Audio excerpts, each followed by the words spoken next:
Imagine this. One moment you are going through life, hustling for your daily bread. Then suddenly you were arrested while walking and breathing. No explanation, no mercy. This is the story of Bashir and Isaac, who were forgotten behind bars for over 4 years, allegedly for a crime they didn't commit. It began for them in late 2020. They were allegedly arrested without warning and taken to police station before being transferred to Criminal Investigative Department, Banti in Yaba. And according to the victims, for 2 months they waited, detained without a fair hearing. They said they were left without answers before they were sent to Kirikiri prison. They arrest me, see, I go up, say I say I keep person. They accuse me say I keep person and I work person. I can't stay for the prison since 2020 till now. How were you arrested? Is it in your house, on the street, or the way? Just the place where I was where I do work and they come arrest me. What were you doing? What's your work? They drive marijuana. Marijuana driver. You are driving marijuana. The man arrested you. Yes. Since 2020, I was crazy. I need to go to court and then take that place to stop back.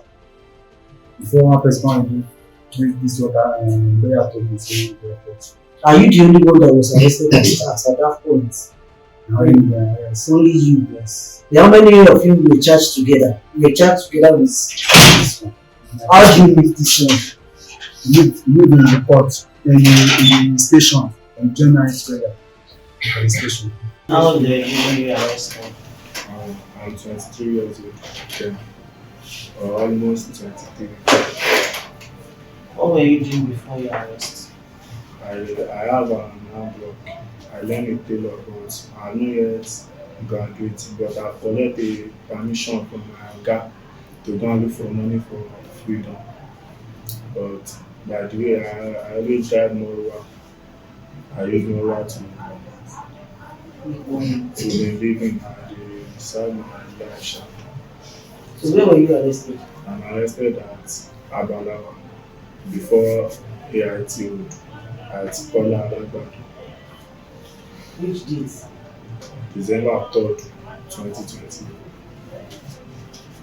What was the offense they alleged you of? They say they have killed someone along the road because on a road coming around maybe after 5 or in the morning, early morning. Yes, or 5:30, because there is one filling station at Bakari that we always park our Morua at night, but around 5 I always wake up every day and go and carry the Morua and start also. But that very day, from Amikonle to that Balada that they catch me, I don't see any traffic to take me to that Bakari direct.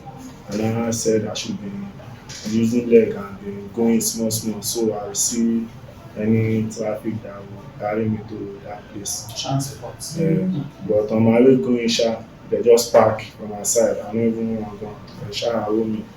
Before I know, they don't beat me. I see maybe 3 people inside the motor with the cash me put. The time we reach station, they don't ask me anything, they don't talk anything, they don't come open me. They come open people with the cash me, where I meet inside the motor. They open them. I don't see them again. What do you mean they open it? They freed them? No. They can't open them in the morning. I don't know where they carry them go. I shall not say they don't come lock them again. Okay. They don't lock them again. The time that they can't open me, they say, "Why get why people?" I say, "I don't get person, but I get my mama." Say my mama said, "I need the help am." They say, "I never ready to talk my matter." Me, I don't want that say for this kind of thing. You say I don't get anything. I know.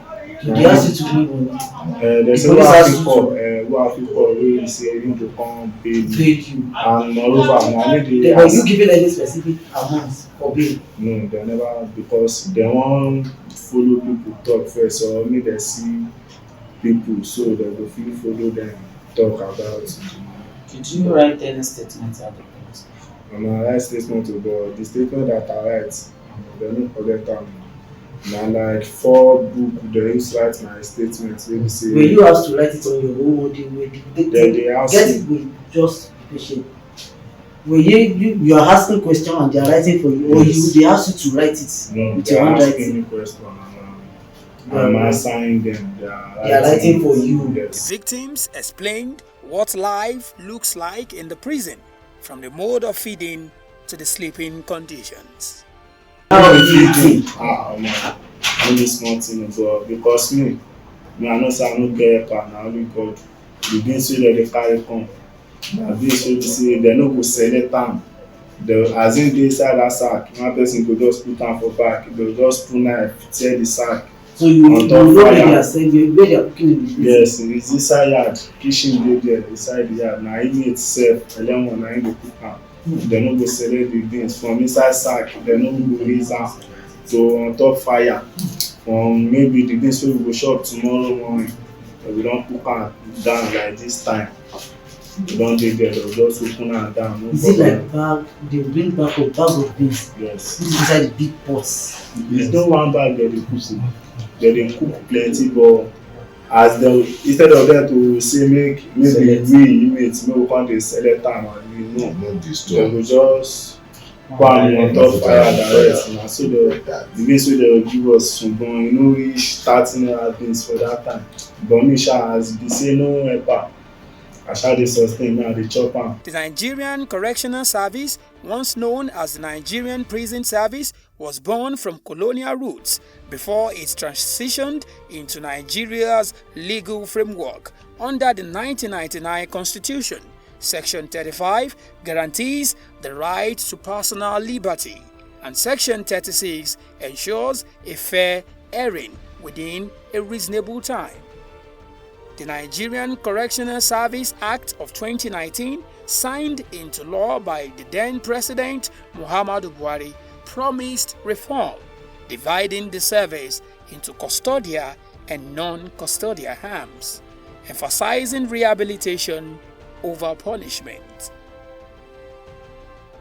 Vocational training programs exist designed to equip inmates with skills for life after prison. But these provisions, rooted in the law, however, seems they are overshadowed by a darker reality, such as overcrowding, neglect, and a system that allegedly forgets the wrongly accused. For these individuals arrested in 2020, freedom came not from the system, but from the tireless work of an NGO called I Am That I Am Foundation, led by Director John Emeka with legal counsel Uzube Godwin by their side.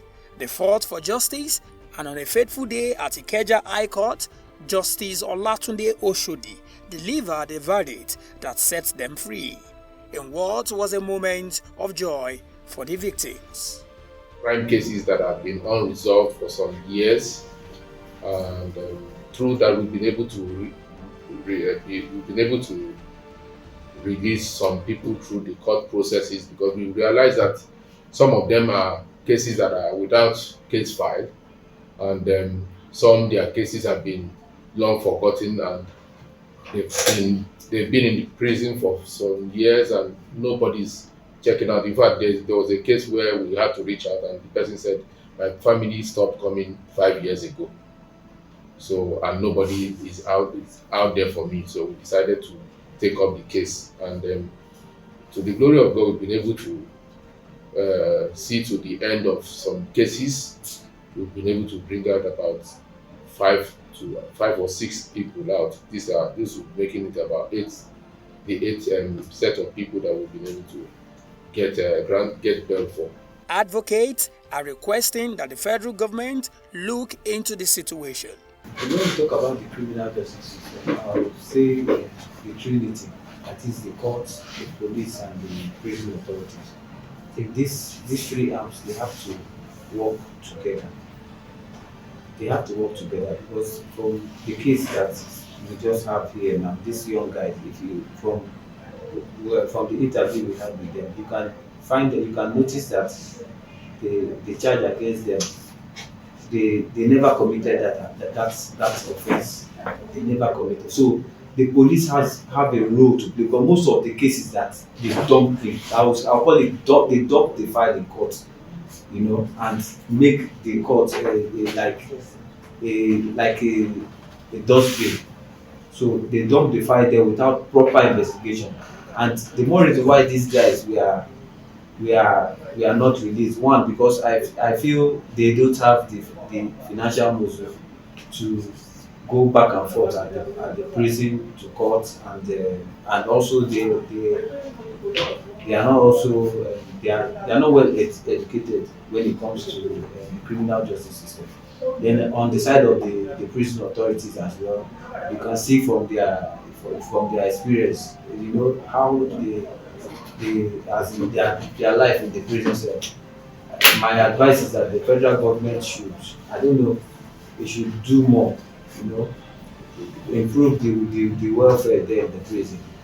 The living standard there is, even an animal can't even sleep in the cell, and the kind of food they eat, it doesn't. You can see how they look. Then finally, the courts, the judicial system is very very slow. It's slow and frustrating. There are some magistrates that they just, when they are arraigned in court, they won't really study the file. They'll just remand you. They will just get that. They'll just give that remand order, and you'll just be there wasting. And you have to wait for legal. God help you, is not a capital. If it's a capital offense, you have to wait for legal advice, and this legal advice takes several months, like 6 or 7 months, before it comes out. Except if it's a case that is well, that the eyes of everyone is on. That is when the legal advice will come out the next day, which is not supposed to be so. I think this might be two contributions. Through the victims' own voices, we have heard their stories and struggles, and from these narratives, should people demand for change and more accountability? Well, we will let the system decide about that.